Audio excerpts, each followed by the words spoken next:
This is the image they keep giving you, right? This is the proxy. And there's nothing against anybody who looking like this, but this is what they keep pushing on us.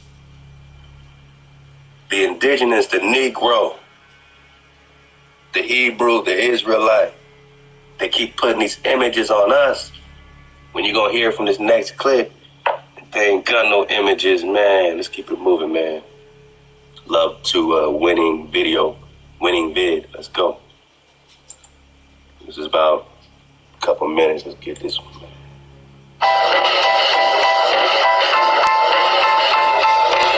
Hey guys, welcome to Here's History. Do you have a Native American gangster hero?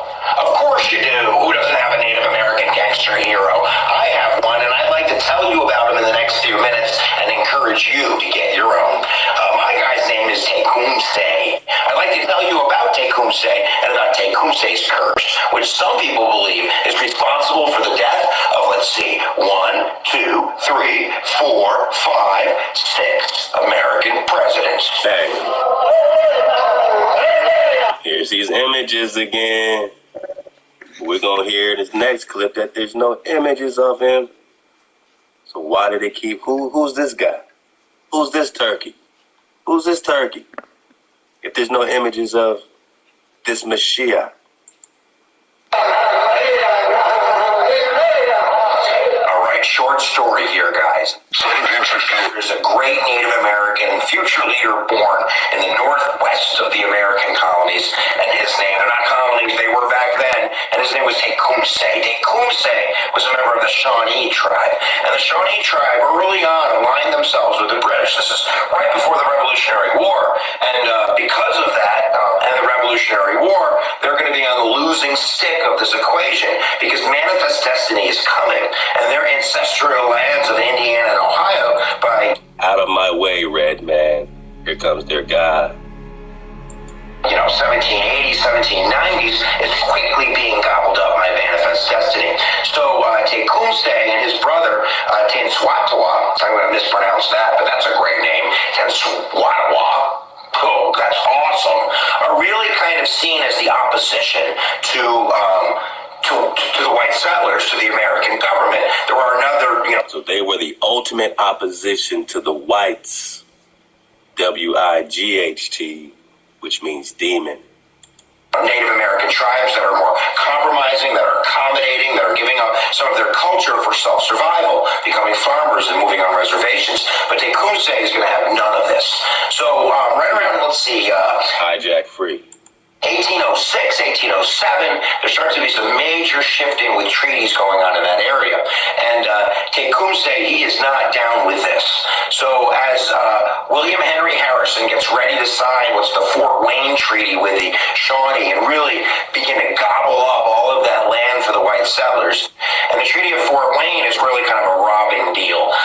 It is with a bunch of drunk Native Americans, and it's done in the middle of the night without the correct representation. And the treaty basically robs the Native Americans of their land. So now Tecumseh is kind of, in a bind. The brother, the great prophet, is kind of the soothsayer, and he's going to stay in Prophetstown. Now you know why it's called Prophetstown, and kind of tell these stories of kind of a Native American Renaissance, like a new nation forming of kind of all of these lost tribes coming together. And who? Of all the who? Of kind of all of these lost tribes coming together and kind of... Who? It's like a new nation forming of kind of all of these lost tribes coming together. Lost tribes of Israel. You just saw, we just got Aqua Type Battle, just dropped the drop. When it comes to the lost tribes having to do with Tecumseh. We're talking the... Say.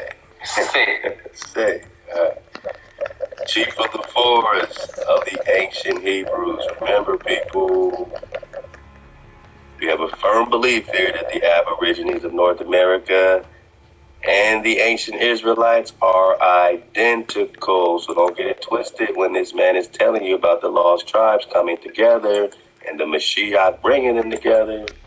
of kind of a Native American renaissance, like a new nation forming of kind of all of these lost tribes coming together and kind of, owning the land together, because owning the land was nothing that they've ever really considered. So this would be a... Do you consider it now when we say, look into it? Own land with your neighbor, own land with your brothers. Start putting it together. Be confederate against the hijack. Way that they could unite and they could take the land and they could have it kind of for their own peoples. Tecumseh is the warrior, so he goes out on a warrior mission. This is like 1808. On a warpath. 1809, 1810, and he ends up going down to the creek, to the Cherokees down, like in Georgia. And down there, he starts to round up these kind of, resistance fighters of other Native Americans. And I don't know why I got a Russian accent in there, but they were called the Red Sticks. Oh, you put the Russia in there for a reason. Let's go. So when they're down there doing that, that's when William Henry Harrison attacks. He attacks at Tippecanoe, and he basically, breaks up Prophetstown and, breaks up the resistance. So right around the same time, we kick it in with the War of 1812. And that eventually is going to be the downfall of Tecumseh. Tecumseh is going to, again, align with the wrong side, the British, and he ends up dying. Again, ally with the wrong side. I mean, how you gonna tell this man he allied with the wrong side? He should have allied with who? At the hands of William Henry Harrison. I don't know about. He should have allied with Harrison. He should have allied with the white settlements, with the white invaders, or with the you know what I'm saying, Cynocephalus, dog-headed people. Who should he have allied with? You gonna give this man advice on allies? He ends up dying at the hands of William Henry Harrison. I don't know about personally, but from his forces at the Battle of Detroit, where the Americans are victorious in the War of 1812. All right, let's get the drop. But the story is that this is where kind of the interesting folklore comes in, that Tecumseh's brother, the great prophet, supposedly cursed the United States because of its actions. And that curse was that every president that was born with a zero at the end of the year would die in office. So it starts in 1840 with the election of, guess who? William Henry Harrison. How's that for a story? And William Henry Harrison didn't wear a coat during his inauguration. So he died, I think, like 3, 4, 5 weeks later. So chalk that up to 1 for the curse. And I'd stop there and I'd call it nonsensical, and it's not even worth going on if I can't go 5 more rounds. So let's go 5 more rounds, right? We have 1860, Abraham Lincoln, 1880, James Garfield, 1900, William McKinley, 1920, William Harding, and 1940, FDR dies in office as well. So this is a curse related to this prophet, this Mashiach, that any of these hijacks, calling themselves presidents of this colonial corporation, something about a year ending in the last digit 0. All right, so you got all these situations, and I'm just saying.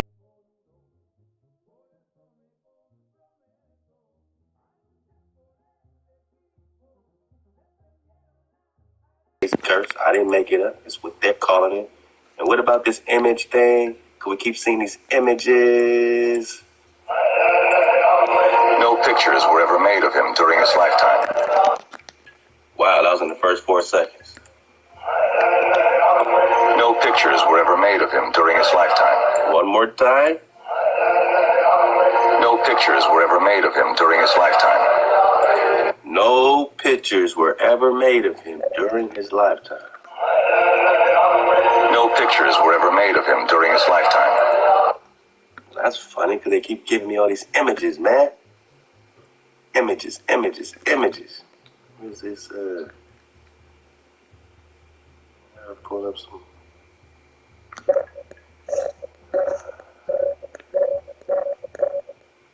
Doggone images, man.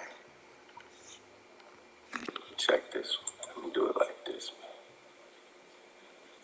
I am slow of speech and tongue, man. Just put into Google say in Google. images. Alright, so this is what they keep putting on us, right? We're gonna talk about this cat right here, who, definitely hijacked the homie, Tekumet, she did. But, these are all the images you're gonna get, hijack, and it's only hijack because they're literally hijacking us with these images. You know what I mean? Doesn't mean that, because you look a certain way, you're hijacked. Oh, no, I'm just saying when you are claiming to be a people, but yet you are not a people claiming to be a people, and you have to write yourself into history, and these are the images everywhere, that's a part of the machine pushing it on you and me, then we are in the middle of a hijack, especially when it's pretty clear and pretty known that what? No pictures were ever made of him during his lifetime. No picture, no image. No account in his own words was left behind. No account in his own words were even left behind. Looking back, the movement he led would seem in many ways to have been doomed to failure from the start. And yet, in the course of his breathtakingly brief and meteoric career, he would rise to become one of the greatest Native American leaders of all time, and one of the most gifted, far-sighted, revered, and inspiring, forging from the glowing embers of his younger brother's soaring vision an extraordinary coalition, and orchestrating the most ambitious pan-Indian resistance movement ever mounted on the North American continent. I mean, to be Shawnee and have to come see you be a member of that tribe is be honored. To be honored to be in that tribe. He and his brother, was trying to get the Shawnee people back to their roots and try to keep their lands from being taken. He was a visionary. And then I think today, what would have happened if he had succeeded in, his plan? It would have changed history. He had a vision to make sure the Indian way of life was going to continue at whatever cost. This is a man, an Indian man, a self-proclaimed leader, a self-proclaimed chief, who stood up and said, hey, this is enough. I don't want no more of this. You've taken enough. And he took a stand. So those were absentee Shawnee. Absent of what?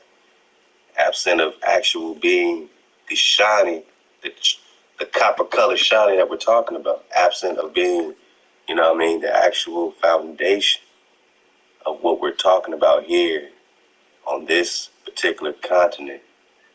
Your historical path, man, of the Negro, called the African American. All of them, all of this is hijacking your history. Oh yeah, it feels good to be a Shawnee. Come on, man. The real Shawnees don't even know where they are today. That's why they're absentees. Let's go, man. I'm on the warpath, man. I get some more of them